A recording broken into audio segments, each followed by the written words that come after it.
All right, so our Division I boys basketball preview continues here at JW Hills on Elm Street in Manchester. Jeremy Levier, Pete Terry, my co-host for the show here on NHNotebook.com. Our show continues here with talking to the guys from Trinity. Every year, these guys are one of the favorites in Division I boys basketball. We got their head coach, Dave Keefe, and one of his players here, Jake Hamill, a senior guard. And you guys just got done a scrimmage against one of the teams that we talked to on our Division II preview there, the Pelham Pythons. Coach, how did that scrimmage go, and how's the team looking right now going into the season? Yeah, it went very well. We had a good scrimmage against the Pythons. I think the size kind of hurt them a little bit. They're a very good shooting team. They run the floor very nice. They try to get to the basket a few times on us, and Silvero Luco's coming along. He's blocking shots with Andrew Lauderdale, who's just about got the football out of him, and Mabor Gabriel, and the size I think kind of wore him down a little bit, which got our fast break going with Ian Sestier pushing the ball for us, and Jake Hamill running the floor very well, and Carmen Giapetruzzi, our other starter this year, sharpshooter, and I thought the kids played pretty well. I think the most important thing is our defense is starting to come, and I tell people I think we could be a very good team in about 4 to 6 weeks from now. We still have a lot of work to go, but we're taking the right steps, and we're getting there slowly. So it's a great group of kids, and I look forward to getting to the gym each and every day with these kids. 4 to 6 weeks. You think it's going to take that long? Jake, what do you think about where this team is at right now, offensively and defensively, and how you guys are coming along going into the season? You think it's going to take that long for you to start playing well? I think we always play well, but knowing the championship run we had last year and knowing how good that team was at the end of the year, and how I thought we were good in the beginning of the year, but it really showed at the end of the year how we really clicked. But now I think we're playing pretty well. Our defense is getting there, and I think that's what we got to work on, D-rebounds, holding people to one shot. But our offense, will fly. We got big guys to throw it down to. Me and G on the wings, and Ian penetrating. But today, I think the defense we got to get it better. Coach, when people talk about Trinity, they talk about that huge front line that you have, and I think people forget about guys like Jake and guys like Carmen. This new kid at point guard, Steri, that no one really knows about. Is it difficult as a coach to not get caught up in the fact that you got 6'7", 6'11", and 6'6", or whatever up front? I would think that if I was coaching this team, I'd be like, pound it down low, pound it down low, pound it down low. How difficult is that to kind of balance between your perimeter game and those big guys up front? Very good question. It's all about our kids playing with a good basketball IQ. If they say the big's being doubled, they have to read the weak side defense. I tell the kids, when you have the ball, you have to know where the other 9 guys are on the basketball court. I can yell, which I'm pretty good at doing, as you well know. I get excited at times, pound the ball in, but they need to read the weak side defense. Okay, if they're not, doubling our bigs, bang, it goes in right away. If they are doubling, we've got to skip pass. We're skipping from a very good shooter, Jake Hamill, and we're skip passing to another very good shooter, Carmen Giapetruzzi. So it should be interesting to see how teams defend us. I'm curious. You got to get out on us, man to man. We have 6'10", 6'6", 235 pounds that can demand that basketball and score it. They got to double down. Again, the basketball IQ comes into effect. They're doubled. They got to kick back out for shots. So it all depends on how teams are playing us. If they're going to go man to man and we're going to spread things out and run our 5 out or our 4 out, we're going to pound that basketball in. If they're doubling down low, we're going to kick it and then kick it back out for a jump shot. It's all about reading whatever particular defense they throw at us that night. And Jake, over the last couple of years, you've had a number of big shots for this team. As one of those guys out on the wing, that's trying to set yourself up for some shots with these big guys down low.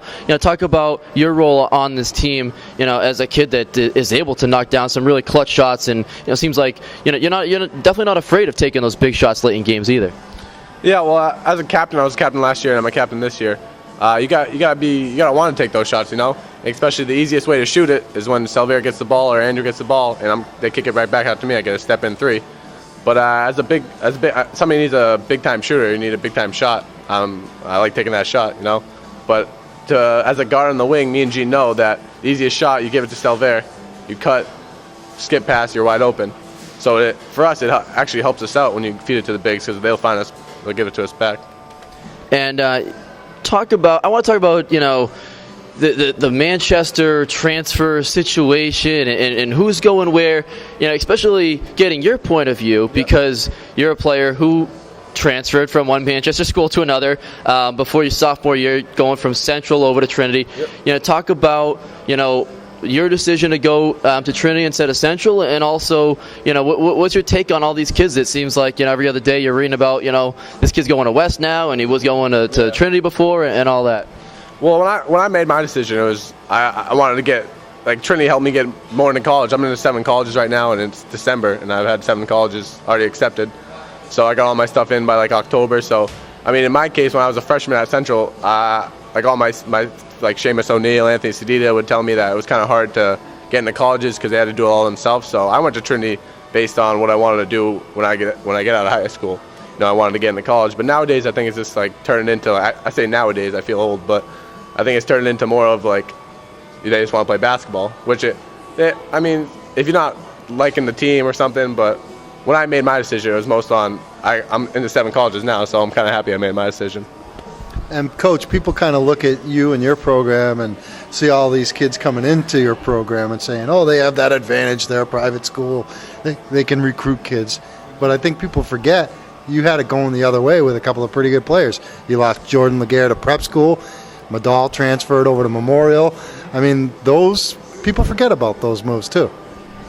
Yeah, it's not so much in Manchester this past year, but yeah, in the past, I think you have to find that right fit. I'm not for everyone as a basketball coach, and in the real world, some kids are going to find out maybe that employer is not the one for them either, and maybe it's time to look elsewhere. Some kids do it solely on basketball reasons, and they want to play, and God bless them. You only have 4 years to do it, and maybe go to the school where you think you might get some more playing time. But I'm just very happy with the kids that we have, and I don't think there's been too much talk about in the Manchester area. The one I'm real concerned about is the one over at Merrimack. With Dimitri back, Mike Fitzpatrick and I talked just about 3-4 weeks ago when the fall league was wrapping up, and he and I had Merrimack picked as a top 4 team before we knew Dimitri was coming back. And a lot of people said, really, Merrimack? They're just a tough blue-collar team. The Genron brothers are tough. Very well coached. Tim Goodrich is one of my better friends in Division I basketball. And now with Dimitri from Kimball Union, back to Merrimack, watch out for them this year. That's the team that I think is the team that should be talked about a lot more than even us at this point in time. I mentioned that earlier on the program, and Coach talked about your program itself, and the last few years, especially how year in and year out. I know a couple of years ago, Exeter. I'm sure you don't want to talk about that game, but they upset you guys in the first round. But other than that year in and year out, you guys are there at the end, one of those teams battling it out in the semifinals or in the championship game, winning championships or battling at the end. So it's pretty good longevity for this program. Yeah, we've been very successful up at Trinity, and I'm very grateful when I look back and hear other coaches saying, boy, I really like to get to Durham once in my lifetime. I'm like, wow. We've been pretty lucky getting up there, I think, in the final game maybe 5 out of the last 6 years. Very fortunate for that. What I try to do is give each of my teams the opportunity to try to get up to Durham. I'm just sad that it's been cut down to 4 teams, because I just think kids work so hard, for 4 or 5 months, and they only send 4 teams up there. I think that's a shame. But the almighty dollar comes into effect. But we've been very fortunate. I think the kids almost expect. And when they come in, they see it the year before them as they're a freshman on the JVs, as a sophomore sitting the bench, going to Durham. And it's almost like, yeah, we expect this to happen. The one against Exeter, that's part of life. Yeah, we had a bad game. I think we shot the ball 27%. It just wasn't dropping. David Madal in foul trouble. Now I'm going to have nightmares tonight. Thanks a lot for bringing that game up. And that happens. That's all part of life. But we're on a good roll right now. We got a great group of kids, and I think if we stick together, we could possibly make another very good run at it this year. And Jake, one of the guys you guys lost last year, or a couple of guys, Walt Mahjong and Zach Stevens, but talk about those 2 guys, and especially Zach Stevens, another player similar to yourself as a really, really good shooter. Yeah. And when you talk to people around New Hampshire, I don't know if anybody has ever had a bad word to say about Zach Stevens. He's just one of the good guys everywhere he goes. He's shaking people's hands and smiling. Talk about what it was like to play with him and what kind of things you learned from playing with him. Well, Zach, we call him Steve-O. So Steve-O is just Steve-O, You're trying to get into him at practice, you're trying to get mad at him or trying to get him mad at you. He's just always smiling. You make a shot, he says nice shot, and you're like, at practice, you're like, what? Nice shot? Like, what? But Steve-O was just a great teammate, Like, the thing I learned from Steve-O was, like, it's about the team. And it's not about himself. Like, he wasn't about himself, he was about the team, and he was a good senior leader. But Wall is the man. Wall, I wish Wall could stay another year, but having Wall only 1 year, he was just he brought us to the championship. And when we were struggling on offense or something, he just gave it a Wall on him and pick and roll or something like that. But I would have to say the biggest thing Steve-O gave me was leadership and teamwork. And but you just got to miss Wall. I had him for a year, but I miss him. Do you feel like you're one of the leaders on this year's team now, being one of the seniors? Yeah, definitely. I take it in my responsibility, being in the championship last year and having that taste of being there. Durham was crazy to play at. It was everybody you knew, everybody you've ever seen in your life was there. So to instill it on the kids that maybe sat the bench, or Ian, he's from Peterborough, so he never really has been involved in a big game like this. Just trying to show them that it's not all about this one little game or one little mistake. It's about the big picture. I'm hoping, Jake, you can talk a little bit about the rivalry amongst the Manchester schools, because you've seen it from both sides, really, having played at or been with Central, now Trinity for the last few years. The Queen City Invitational Tournament is an opportunity for all those Manchester schools to kind of play each other.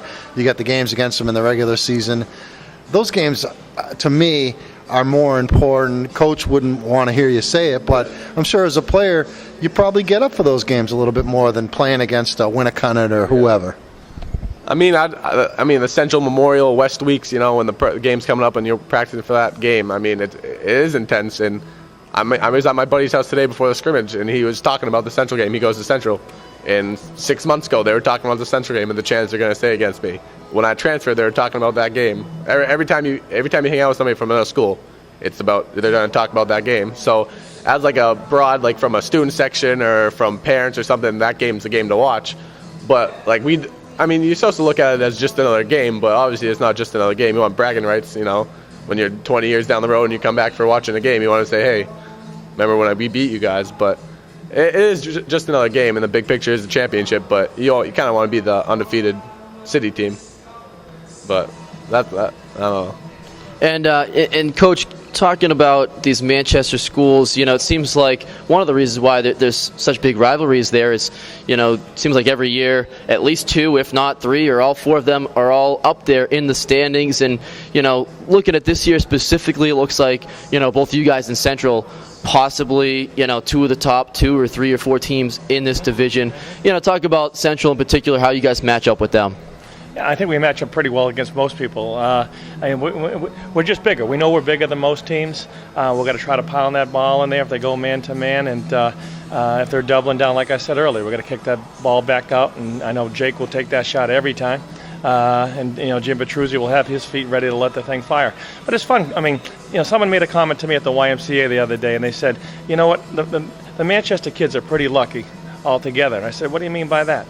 He said, they got some very good coaches in yourself, Mike Fitzpatrick, Dave Wheeler, and Dan Bryson over at West. And I said, wow, I never thought of that. Yeah, these kids are very well coached.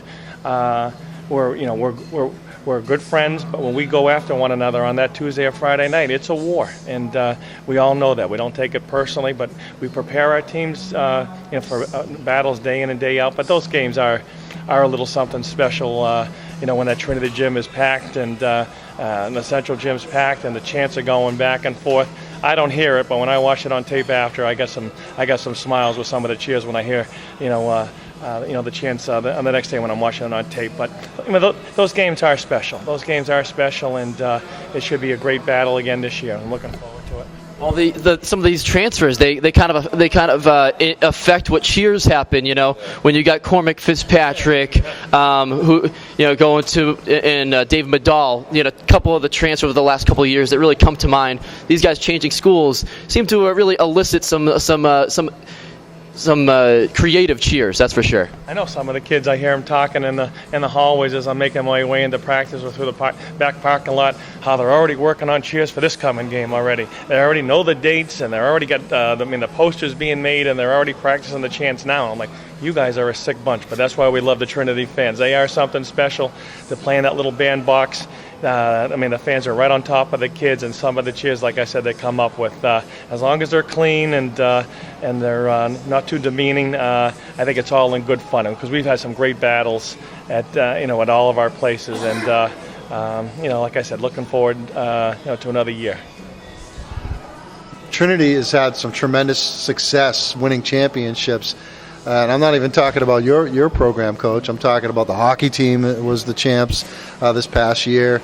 The football team went undefeated and won a Division IV state championship. Is there pressure on the basketball team? What have you done for me lately? You haven't won in a couple years. Do you feel that type of pressure? Maybe that's a better question for Jake. It is kind of pressure because my senior class this year and the junior class last year, it was led by pretty much juniors last year, but in football, in hockey, and in basketball. And this year, it's led by all the seniors. Like my class at Trinity is pretty big. You got Lauderdale in the football, you got Lauderdale in basketball, and hockey was majority juniors last year, and now they're all seniors this year. So like at school, we choked at the ring. All the hockey teams giving us, and now the football team give it to us now. Last year we were all in the championship, and this year the football started it again. So hopefully we'll all go in the championship this time. We'll win this time, but. It's a little pressure on the guys in school, but that's about it. It's more playful ribbing, right? Yeah.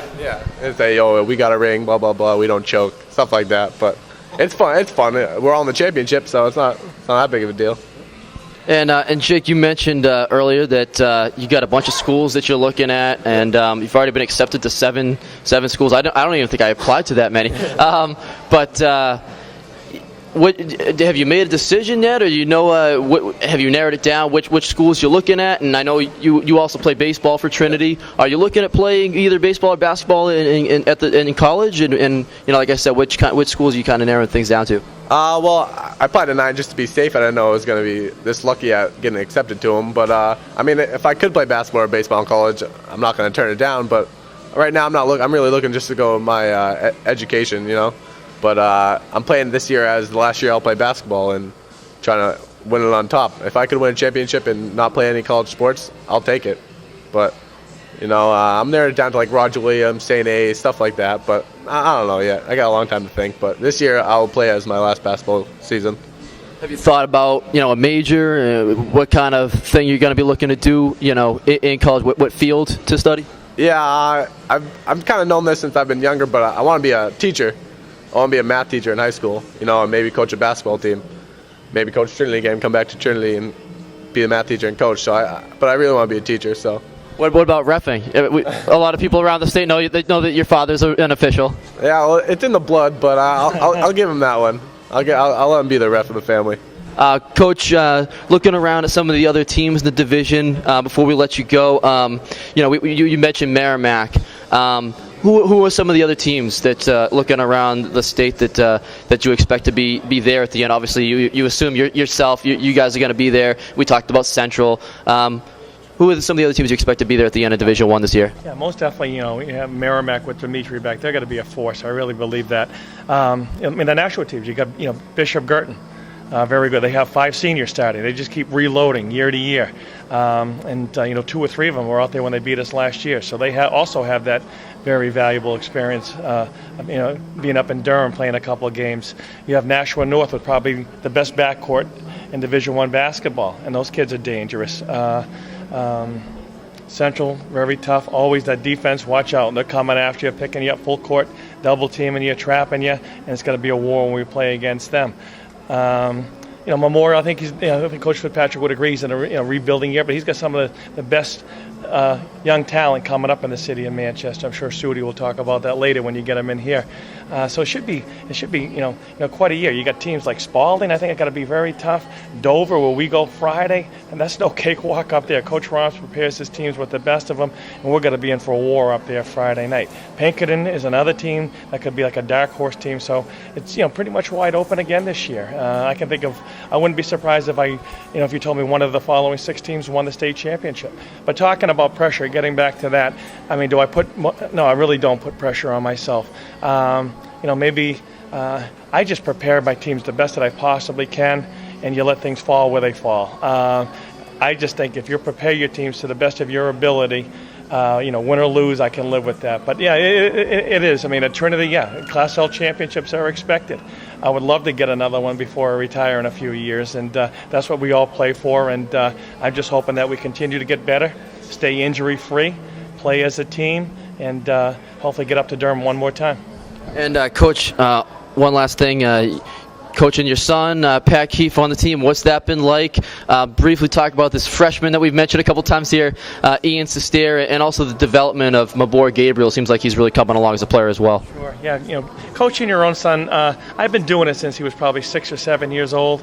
I know it's a little more difficult as he gets older, but that's my coaching philosophy. Some kids like it and some kids don't. I coach every kid as if they were my own son. I go after Jake like I go after my son Patrick. I treat Mabor like I do Patrick. Sylvain like my Patrick. Sometimes I guess I find myself being a little more a tad harder on him, but he expects that. He's doing well.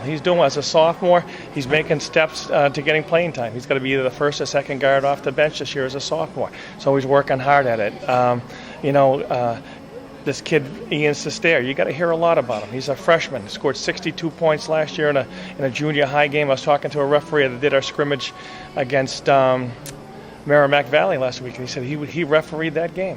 He's got to be a good one, but that's a lot of pressure to put on. Talk about pressure. I mean, a freshman, taking over, the reins as the quarterback for the Trinity basketball team. He's got a long ways to go. The best thing about him, you tell him once, bang, he's working on it, bang, the next play. He doesn't roll his eyes, he doesn't look up in the air, put his hands up in the air, he just gets after it. Mabor should have a breakout season. He's worked very hard at it. You can ask Sudi about that. Sudi puts him through the workouts 4 or 5 days a week over Bishop Elite. 6'7", can knock down the three. He's getting to the hoop very well. I'm getting calls. It's kind of neat to get a call. The head coach, I told these guys, when you make it to the NBA, make sure you pay me back for all my cell phone bills. It's nice to get calls from Old Dominion, Butler, DePaul University, just calling, inquiring about some of my kids. That's pretty neat. And that's what it's all about. The pressure, I really don't feel it. Maybe winning the state championship back in 2009. If I didn't, maybe I would put some more pressure on myself. I'm not saying that I'm going to be any more relaxed from one year to the next. I'm going out each and every game. I tell the kids, I'm going to battle for you. I'm going to get after it each and every year. You're going to get 100% from me. So, I can't reiterate enough. Just a great group of kids with a very good basketball IQ that come to work hard every day, and they well know that I'm going to work them as hard as I possibly can, and we'll see what happens. But getting back to Jake Hamill, I know I heard him say earlier, he got lucky getting into the seventh. He didn't get lucky getting into the seventh school. He's a young man that's worked very hard at it like he does on the basketball court. He may not be the most athletic kid on the team, but he gets after it, everything that he has. He was probably the leading rebounder against Pelham tonight on the offensive glass. He's 5'8". I start 6'7", 6'6", 6'10", and 6'4". He's the leading rebounder. When Jake Hamill wants something, he'll get it. That's the reason why he's already been accepted to 7 out of the 9 schools that he's applied to. Okay, it's a lot of hard work on the court and off the court, and I give him a lot of credit for that. And that leads over to him as a senior captain and what he expects from his teammates. So I'm lucky to have a kid like that. Lucky to have another senior, Hunter Viscarello, Silver, and Andrew Lauderdale, who's going off to UNH on a 5-year football scholarship. So I got some great kids that not only get it done on the court, but in the classroom also, and it's a pleasure to coach these young men. All right, so that's Trinity Pioneers. We appreciate them stopping by here at JW Hills in Manchester on Elm Street. Jake Hamill and Dave Keefe, their head coach. Appreciate the time, guys. Best of luck this season. Thank you. Thanks, guys. Our Division I preview continues here on the New Hampshire Notebook, NHNotebook.com.